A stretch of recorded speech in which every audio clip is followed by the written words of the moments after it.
Dear students, welcome back my YouTube channel. दोस्तों, इस video में हम लोग देखने वाले हैं कक्षा 9th सोशल साइंस सामाजिक विज्ञान का टर्म 2 के लिए स्पेशलिस्ट इकोनॉमिक सब्जेक्ट। ठीक है, इकोनॉमिक सब्जेक्ट जो आपका 28 जून को एग्जाम है। एग्जाम डेट जो आपका 28 जून को है, उसमें सोशल साइंस का एग्जाम है और सोशल साइंस के चारों सब्जेक्टों में से ये जो वीडियो है इकोनॉमिक्स से रिलेटेड है और इसमें चैप्टर 3 को इंक्लूड किया गया था सिलेबस में, निर्धनता एक चुनौती। और इसका महत्वपूर्ण प्रश्न देखेंगे, पूरे पाठ का महत्वपूर्ण प्रश्न देखेंगे जो आपके एग्जाम में 2 नंबर, 3 नंबर और 5 नंबर के सवाल आने वाले हैं।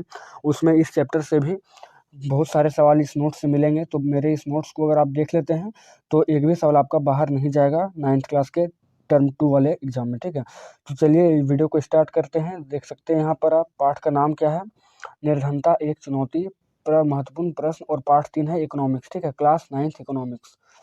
तो चलिए स्टार्ट करते हैं। सबसे पहला क्वेश्चन इसमें होगा कि निर्धनता क्या है। ठीक है, निर्धनता, पॉवर्टी। तो आंसर होगा कि निर्धनता वह स्थिति या स्तर है। ठीक है, निर्धनता वह स्थिति या स्तर है जहाँ पर व्यक्ति की आय इतनी कम हो जाती है कि वह अपनी आधारभूत आवश्यकताओं को पूरा करने में असमर्थ हो जाता है। ठीक है, आधारभूत आवश्यकता को पूरा करने में असमर्थ हो जाता है। सेकंड होगा क्वेश्चन, इसी में है कि निर्धनता के प्रकार। तो निर्धनता के दो मुख्य प्रकार होते हैं। ठीक है, निर्धनता के दो मुख्य प्रकार होते हैं। दोस्तों, ये नोट्स जो है बहुत ही धमाकेदार नोट्स है, इससे बाहर कभी भी नहीं आएगा दोस्तों, ये मेरा पक्का वादा है। ठीक है, तो निर्धनता के दो प्रकार होते हैं। कौन से? निरपेक्ष निर्धनता और सापेक्ष निर्धनता। ठीक है, अब देख लेते हैं निरपेक्ष निर्धनता क्या है।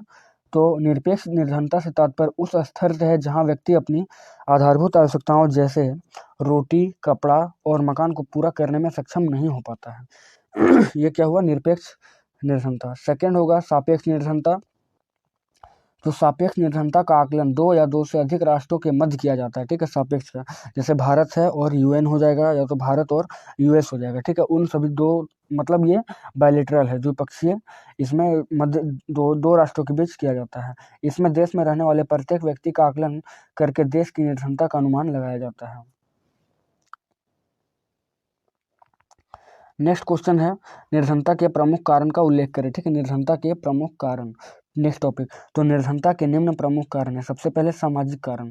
सामाजिक कारण है सोशल जो है रीजन। उसके बाद आर्थिक कारण, फिर अपर्याप्त स्वास्थ्य सुविधा, फिर जनांकिकी कारण और अशिक्षा, जनसंख्या वृद्धि, लघु कुटीर एवं उद्योगों की कमी। लघु कुटीर एवं बड़े उद्योग की कमी है काफ़ी ज़्यादा इंडिया में। फिर अब प्राकृतिक कारण जैसे बाढ़, सूखा, ये सब आ जाते हैं, तो इससे भी आदमी जो है गरीब हो जाता है। बहुत सारी चीज़ बहा ली जाती है, जैसे कि अभी देख सकते हैं आप, इंडिया में मानसून आया हुआ है, तो बहुत तेज़ वर्षा हो रही है सभी जगह पर। तो उड़ीसा, असम, ये सब में देख सकते हैं आप कि कितना प्रॉब्लम छाया हुआ है। आगे है राष्ट्रीय एवं प्रति व्यक्ति आय का निम्न स्तर है इंडिया में। फिर विकास की धीमी प्रक्रिया और मूल्यों में वृद्धि। कोई भी चीज़ों के मूल्य में वृद्धि होता है। और बेरोजगारी की बढ़ती सीमा। बेरोजगारी की जो सीमा है काफ़ी ज़्यादा बढ़ गई है, जिससे क्या हुआ है कि यहाँ पर पॉवर्टी छाया हुआ है। ठीक है, आगे निर्धनता को दूर करने के उपाय। ठीक है, तो निर्धनता को हम लोग दूर कैसे कर सकते हैं, इसके लिए कुछ महत्वपूर्ण उपाय है। वो है इस प्रकार, ने भारत में निर्धनता को दूर करने के निम्न उपाय हैं। सबसे पहले विकास की गति जो है उसको हम लोग तेज कर देंगे। जो भी डेवलपमेंट का जो कार्य हो रहा है वो तेज करेंगे, तो बहुत सारे व्यक्ति को इसमें काम करने का मौका मिलेगा। ठीक है, प्लस इंडस्ट्री वगैरह को बढ़ावा देंगे, जिससे बहुत सारे जो बेरोजगार व्यक्ति हैं उनको काम मिल सकता है। तो इससे जो है निर्धनता दूर हो सकती है। आगे अधिक से अधिक रोजगार सृजित करना, फिर शिक्षा को बढ़ावा देना, स्त्री शिक्षा पर जोर देंगे। अगर स्त्री को जोर देंगे स्त्री शिक्षा पर, तो हमें वुमेन एम्पावरमेंट मिलेगा। आगे है जनसंख्या वृद्धि को नियंत्रित करना। ठीक है, गरीबी को दूर करने के लिए सबसे इम्पोर्टेंट है कि जनसंख्या को नियंत्रित करना, क्योंकि संसाधन हमारे इंडिया में थोड़े कम है और उसके मुताबिक बहुत ज़्यादा जो है वो पॉपुलेशन इंक्रीज हो रहा है। तो पॉपुलेशन इंक्रीज सबसे बड़ी समस्या बनी है, बेगारी की भी और गरीबी की भी। और प्लस में जो भी कुप्रथा है समाज में, वो जो है आपका जनसंख्या वृद्धि से भी रिलेटेड है। आगे स्वरोजगार में कमी, मतलब स्वरोजगार में बढ़ोतरी, मतलब हमको सेल्फ डिफेंस का नौकरी करना चाहिए। ठीक है, अपना दम पर करना चाहिए। वो कहते हैं ना कि बड़े मालिक बनने से अच्छा है कि छोटा नौकर ही बन जाओ। ठीक है, मतलब किसी के अंदर जो काम करना है, बड़े नौकर बनने से अच्छा है कि छोटा मालिक बन जाओ, मतलब अपना खुद का काम करो। आगे कृषि पर जोर एवं आधुनिक विधियों का प्रयोग, फिर भूमि सुधार कार्यक्रम चलाना, उद्योग धंधे को उचित ढंग से विकसित करना, बढ़ती कीमतों पर नियंत्रण करना और आवास सुविधा। ठीक है, आवास की सुविधा। और फिर सरकार को जनता की भी मदद मिलनी चाहिए सरकार को, तभी जाकर सरकार या जो ऊंचे पद पर बैठे हैं वो काम कर सकते हैं। आगे सरकारी योजनाओं को ग्रामीण स्तर पर उचित ढंग से क्रियान्वयन, ठीक है। जो भी गवर्नमेंट स्कीम है, गवर्नमेंट स्कीम को अच्छे तरीके से इम्प्लीमेंट करना चाहिए पूरे क्या बोलते हैं आपको, पूरे ग्रामीण लेवल पर, ठीक है। रूरल एरिया में भी अच्छे से इसको इम्प्लीमेंट करना चाहिए। आगे है टॉपिक है सामाजिक अपवर्जन। सामाजिक अपवर्जन क्या है? तो सामाजिक अपवर्जन वह प्रक्रिया है जिसके द्वारा किसी समूह को मुख्य धारा से निकालकर सीमांत मतलब मार्जिन तक पहुंचा दिया जाता है। सामाजिक अपवर्जन का यूरोप में बेहद ज़्यादा प्रयोग किया जाता है। सामाजिक अपवर्जन का प्रयोग मुख्यतः शिक्षा, समाज, राजनीति, अर्थनीति, मनोविज्ञान आदि क्षेत्र में किया जाता है। आगे है असुरक्षा। असुरक्षा, ठीक है। तो निर्धनता के प्रति असुरक्षा एक माप है जो कुछ विशेष समुदायों या व्यक्तियों के भावी वर्षों में निर्धन होने या निर्धन बने रहने की अधिक संभावना को जताता है। असुरक्षा का निर्धारण परिसंपत्तियों, शिक्षा, स्वास्थ्य और रोजगार के अवसरों के रूप में जीविका खोजने के लिए विभिन्न समुदायों के पास उपलब्ध विकल्पों से होता है। इसका मुख्यतः विश्लेषण प्राकृतिक आपदाओं जैसे भूकंप, सुनामी, आतंकवाद आदि मामलों में बड़े जोखिमों के आधार पर किया जाता है। तो क्या था ये? असुरक्षा, ठीक है, असुरक्षा। नेक्स्ट टॉपिक है हमें निर्धनता रेखा, पॉवर्टी लाइन, ठीक है, निर्धनता रेखा। तो निर्धनता रेखा क्या होगी? गरीबी रेखा या निर्धनता रेखा आय के उस स्तर को कहते हैं जिससे कम आमदनी होने पर इंसान अपनी भौतिक जरूरतों को पूरा करने में असमर्थ होता है। गरीबी रेखा अलग अलग देशों में अलग अलग होती है। गरीबी रेखा जो है वो अलग अलग देशों में अलग अलग होती है। नेक्स्ट क्वेश्चन है, भारत में निर्धनता रेखा का आकलन कैसे किया जाता है? भारत में निर्धनता रेखा का आकलन किस प्रकार किया जाता है? तो भारत में निर्धनता रेखा का आकलन करने के लिए दो मुख्य विधियां हैं। सबसे पहले क्या है? आय विधि और उपभोग विधि। दो विधि है, मुख्य विधि, ठीक है। तो देख लेते हैं कि दोनों विधियां क्या है। तो भारत में निर्धनता रेखा का अनुमान उपभोग व्यय की विधि से किया जाता है। इस विधि के अंतर्गत यह देखा जाता है कि एक व्यक्ति को कम से कम कितने खाद्य पदार्थों की आवश्यकता है। इसमें क्या देखा जाता है कि एक व्यक्ति को कितने से कितना खाद्य पदार्थों की आवश्यकता है, उसके बाद उसका एक फ्रेमवर्क तैयार किया जाता है और उसे आगे का क्रियान्वयन किया जाता है। भारत में निर्धनता का आकलन करते समय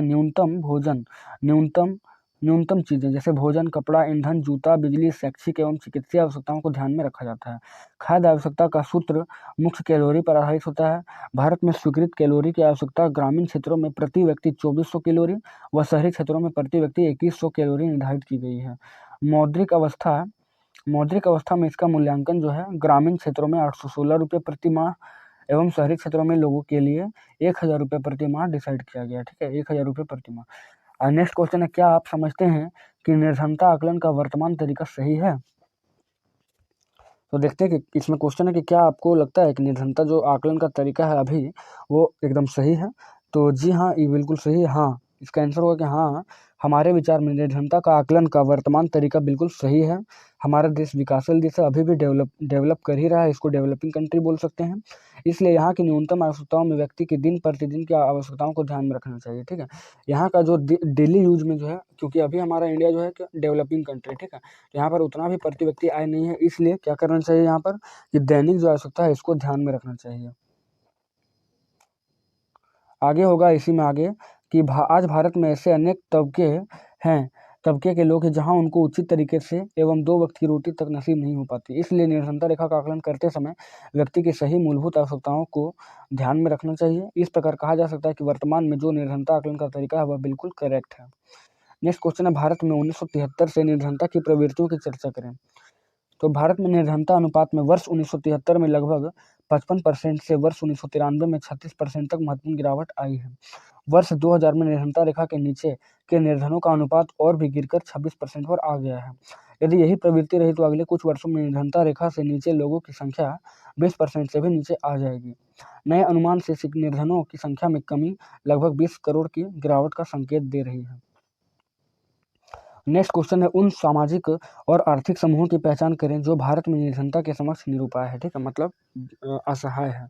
तो भारत में निर्धनता के समक्ष असुरक्षित सामाजिक एवं आर्थिक समूह निम्नलिखित है, जैसे अनुसूचित जाति एसटी और एससी, ठीक है, एससी और एसटी, अनुसूचित जाति और अनुसूचित जनजातियां, फिर ग्रामीण इलाके के श्रमिक परिवार और नगरीय अनियमित मजदूर परिवार, ठीक है, नगर के अनियमित मजदूर परिवार, ये सभी क्या हैं?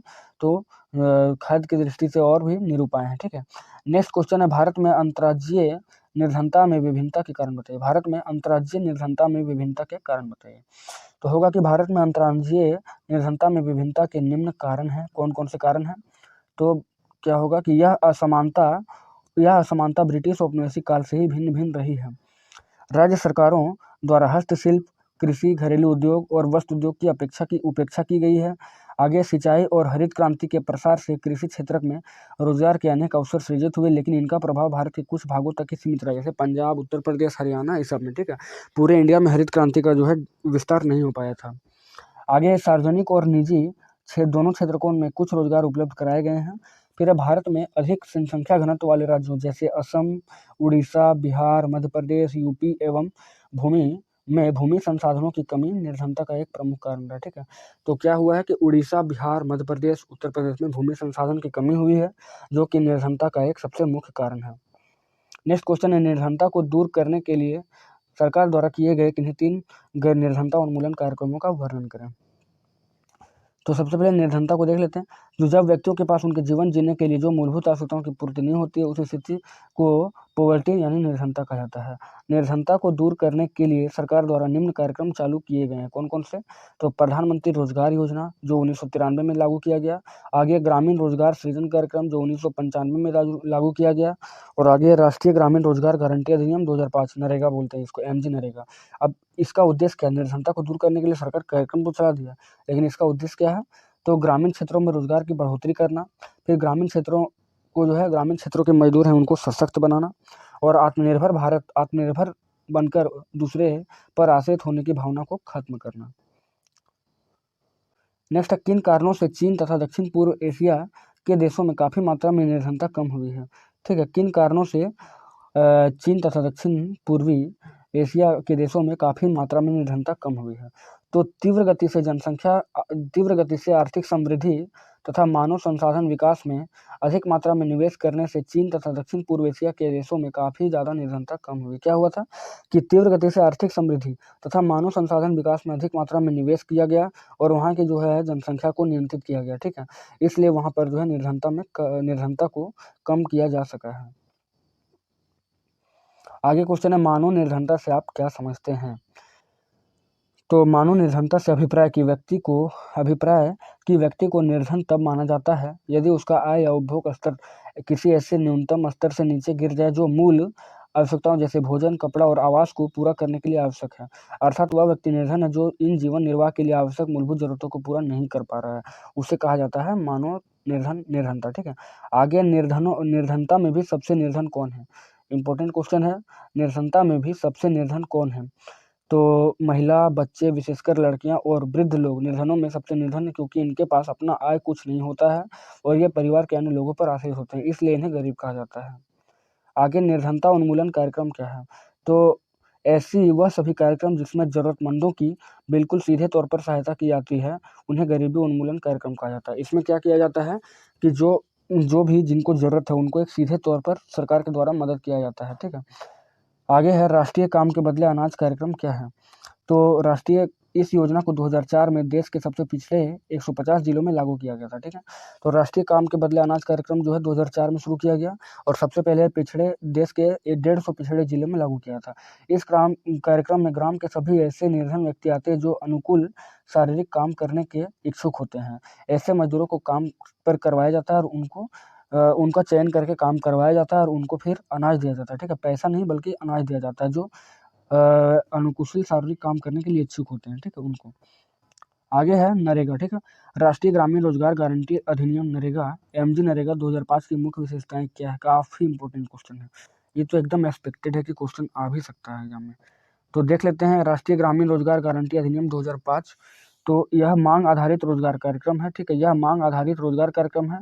इसे 2 फरवरी 2006 से लागू किया गया है, जिसमें 2009 में गांधी जयंती पर महात्मा गांधी का नाम जोड़कर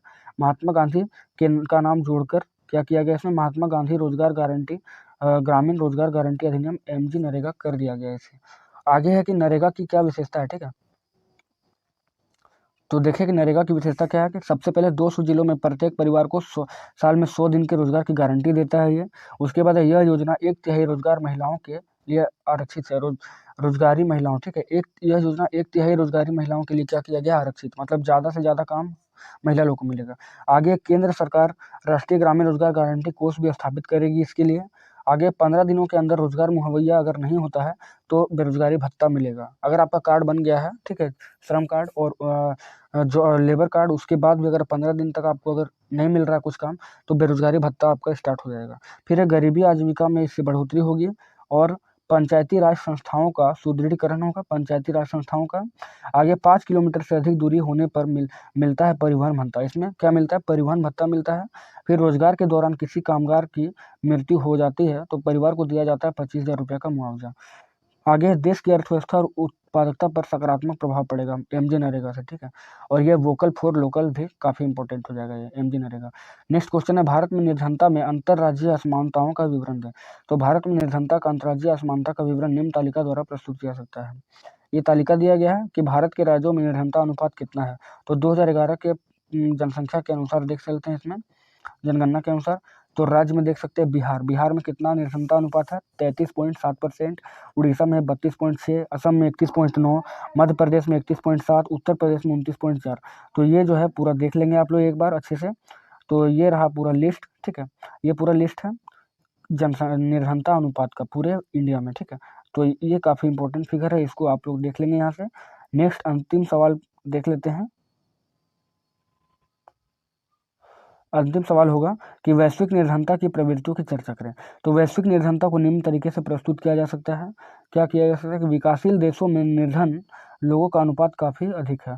विकासशील देशों में निर्धन लोगों का अनुपात जो है काफ़ी अधिक है। अंतर्राज्यीय निर्धनता रेखा के अनुसार $1 प्रतिदिन से कम आय पर रह रहे लोगों की संख्या 1990 में 28% से कम होकर 2011 में 21% हो गई है। फिर भारत, पाक, श्रीलंका, नेपाल, बांग्लादेश जैसे देशों में गिरावट उतनी नहीं हो पाई, यहाँ पर गिरावट उतनी नहीं हुई है। तो इस फिगर को देख लेंगे आप लोग, ठीक है। तो कुछ महत्वपूर्ण आंकड़े दिया गया था क्या चीज़ से रिलेटेड, तो आपका निर्धनता, वैश्विक निर्धनता की जो प्रवृत्ति है उससे रिलेटेड जो है कुछ इंपॉर्टेंट आंकड़े दिए गए, इसको आप लोग एक बार देख लेंगे। तो ये रहा पूरा चैप्टर 3 निर्धनता एवं उसकी चुनौती, class 9th term 2 specially economics के लिए, ठीक है। तो काफ़ी इंपॉर्टेंट वीडियो था, आशा करता हूँ कि आप सभी को अच्छा लगा होगा। तो इसी तरह से वीडियो को देखते रहें, वीडियो को शेयर करें और चैनल को सब्सक्राइब करके बेल आइकन को प्रेस कर लें ताकि मेरे सभी लेटेस्ट नोटिफिकेशन आप तक आसानी से पहुँच सकते हैं। तो चलिए मिलते हैं आपसे एक नेक्स्ट वीडियो में, तब तक जय हिंद, जय भारत।